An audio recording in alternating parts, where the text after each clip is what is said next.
Halo semuanya, dan selamat datang di ulasan kita kali ini. Langsung aja ya, hari ini kita mau membahas sesuatu yang sejujurnya agak ironis. Kita lagi pakai visual dan presentasi untuk membongkar sebuah tren raksasa di luar sana, yaitu channel-channel tanpa wajah yang secara otomatis ngurai misteri psikologi manusia. Hari ini, kita bakal membedah mesin empati buatan, sebuah industri bernilai miliaran yang berhasil meretas hal yang paling mendefinisikan kita, emosi kita sendiri. Coba deh, mari kita mulai dengan eksperimen kecil.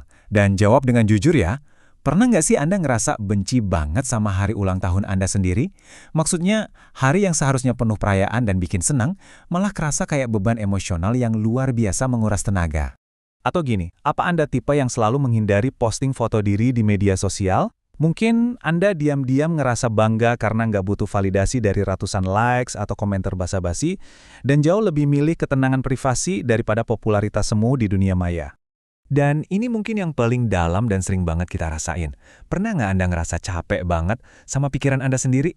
Kayak otak tuh nggak bisa berhenti muter skenario atau nganalisis setiap detail kecil dari sebuah percakapan.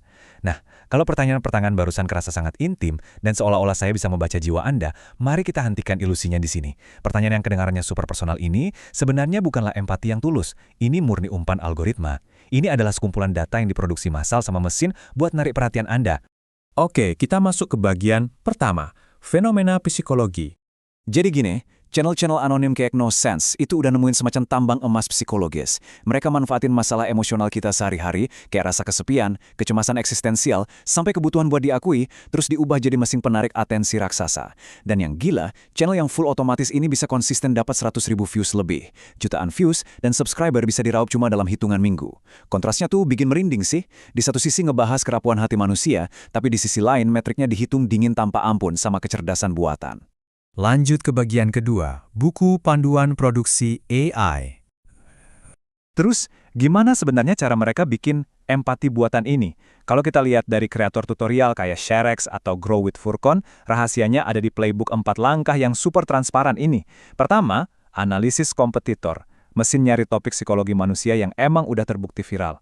Kedua, scripting. Mereka suruh ChatGPT nulis naskah yang emosional, manipulatif, dan seolah-olah punya jiwa. Ketiga, voice over. Pakai AI kayak Eleven Labs buat dibikin suara narator yang berat, tenang, dan berwibawa. Persis kayak terapi senior. Terakhir, masukin audionya ke CapCut buat dikasih visual simple. Selesai, sebuah pabrik konten yang beroperasi utuh cuma dalam hitungan menit. Lalu, apa dong hasil akhir dari 4 langkah kilat tadi? $9.000 dalam 1 bulan. Bayangin itu. Formula otomatis yang bisa dijalankan siapa aja dari kamar tidur mereka ini benar-benar nyetak ribuan dolar murni dengan mengeksploitasi rasa penasaran dan kelemahan emosional kita terdalam. Ini udah bukan sekedar bikin konten, ini namanya arbitrase psikologis. Kita masuk ke bagian ketiga, pemicu ketakutan dan ego. Kenapa sih kita terus-terusan ngeklik konten kayak gini, padahal mungkin sadar ada yang aneh? Rahasianya ada di trik manipulasi ini. AI dengan pinter banget ngegabungin pemicu ketakutan, yaitu kecemasan dasar kita bakal ditolak lingkungan atau ngerasa nggak berharga, dengan pemicu ego, yaitu hasrat terpendam kita yang pengen divalidasi sebagai orang unik, super cerdas, atau punya pemikiran mendalam. Kombinasi maut antara takut jadi buangan masyarakat dan kebanggaan jadi jenius tersembunyi ini bikin konten tersebut mustahil buat diabaikan. Otak kita udah terprogram buat ngerespon itu. Bagian keempat, isolasi dan intelek. Begitu penonton masuk dan nonton channel mereka, apa sebenarnya yang disajiin? Nah, inilah pola arketipe yang diputar terus-terusan siang dan malam. AI nargetin profil spesifik secara bergantian. Ada pikiran berbakat yang katanya terlalu banyak mikir sampai capek sendiri, terus anak kambing hitam yang nanggung beban trauma keluarga, dan sang introvert mulia yang konon benci banget sama kepalsuan publik. Kategori-kategori ini dikemas ulang tanpa henti. Tembakannya presisi banget, langsung ke jantung audiens yang mungkin kesepian di dunia nyata, tapi percaya kalau mereka itu brilian di dalam kepala mereka. Dan biar ilusi kedalaman ini makin meyakinkan, naskah AI sengaja diselipin istilah klinis yang kedengaran ilmiah dan terpelajar.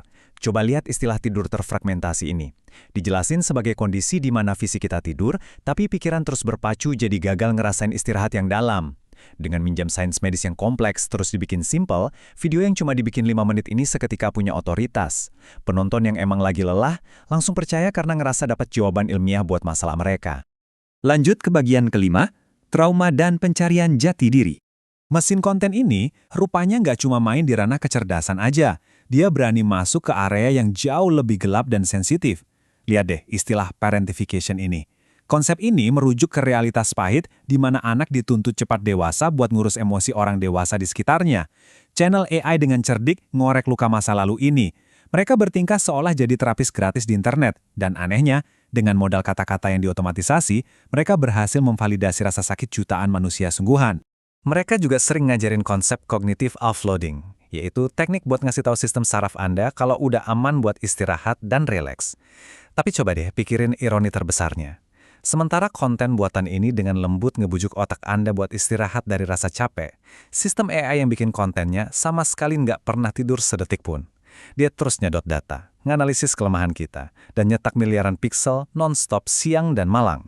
Dia ngeksploitasi kebutuhan dasar manusia buat istirahat pakai mesin yang nggak kenal kata lelah. Terus seberapa cepat sih mesin tanpa lelah ini bekerja sekarang? Coba lihat alur ngeri dari tutorial Art Sonica ini. Dari nol, cuma modal satu baris perintah teks saja, di menit pertama udah jadi satu lagu penuh lengkap dengan vokal emosional. Di menit ke-30, sebuah video klip musik sinematik yang utuh udah siap tayang. Kecepatan bikin karya yang seolah-olah nyentuh jiwa ini, yang biasanya butuh waktu berbulan-bulan buat seniman manusia, sekarang bisa dicetak cepat banget kayak kita pesan makanan fast food. Dan akhirnya, bagian ke-6, empati yang diotomatisasi. Ini bawa kita ke klimaks filosofis yang cukup mengganggu tentang batas antara manusia dan barisan kode komputer. Channel Jejak Dunia pernah ngasih pemikiran tajam ini. Gimana kalau otak itu bukan sumber kesadaran, melainkan cuma antena penerimanya aja? Di era modern ini, itu adalah metafora yang ngeri banget. AI saat ini mungkin nggak punya roh, nggak punya kesadaran, tapi dia udah berevolusi jadi antena raksasa. Antena yang nangkep, belajar, dan mantulin balik setiap kepingan rasa sakit, ketakutan, dan ego umat manusia dengan akurasi yang luar biasa tajam. Jadi, inilah pertanyaan provokatif yang mau saya titipin ke Anda hari ini. Apakah emosi terdalam kita, tangisan malam kita, rasa sepi kita yang mengiris, sekarang udah direduksi jadi sekedar titik data?